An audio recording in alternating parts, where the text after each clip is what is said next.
بابل شہر کی ایک بدکار عورت مر گئی تو اس کے گھر والوں نے اسے دفن تک نہ کیا بلکہ ایک کوڑے کے ڈھیر پر پھینک دیا۔ حضرت موسیٰ علیہ السلام جب کوہ طور پر اللہ تعالیٰ سے باتیں کرنے کے لیے گئے تو اللہ تعالیٰ نے فرمایا، اے موسیٰ، باقی باتیں بعد میں ہوں گی، پہلے جاؤ اور میری ایک کنیز کی لاش کوڑے پر پڑی ہے، اسے غسل دلاؤ اور عزت کے ساتھ دفناؤ۔ حضرت موسیٰ علیہ السلام کوہ طور سے واپس آئے اور بابل شہر میں داخل ہوئے۔ تلاش کرتے کرتے ایک جگہ دیکھا کہ کوڑے پر ایک عورت کی لاش پڑی ہے اور اس کے ارد گرد 4 کتے رکھوالی کر رہے ہیں تاکہ کوئی درندہ لاش کو پامال نہ کر سکے۔ حضرت موسیٰ علیہ السلام نے لوگوں سے ان کے گھر کا پتہ پوچھا اور ان سے کہا کہ لاش کو اٹھانے میں میری مدد کرو۔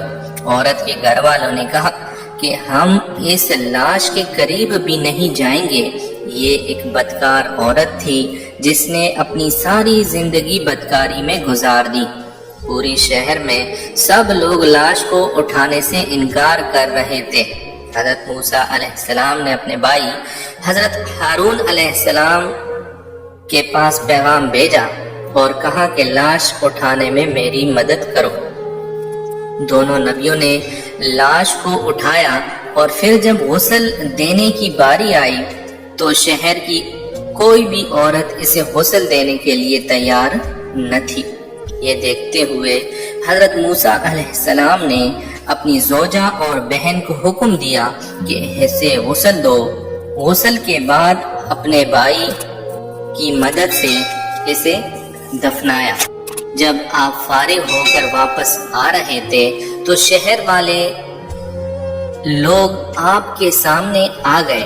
وہ سب مل کر آپ سے پوچھنے لگے کہ اے موسیٰ، ہمیں اس بات کی وضاحت دو کہ ایک بدکار عورت کو اتنی عزت کیوں دی، یا پھر وہ کلمہ جو آپ علیہ السلام نے ہمیں پڑھایا ہے ہم آپ کو واپس کرنے آئے ہیں۔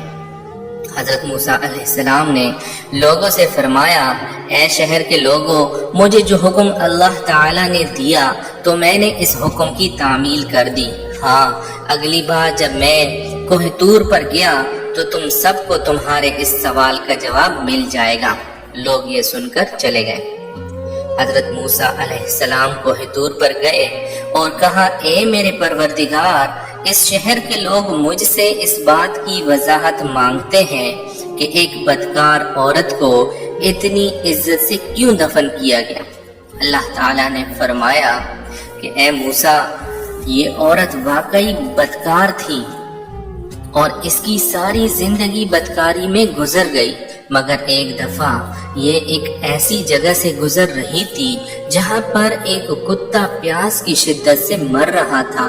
اس نے پانی کے کنویں سے اپنے کپڑے گیلے کیے اور کتے کے منہ میں نچوڑ دیا۔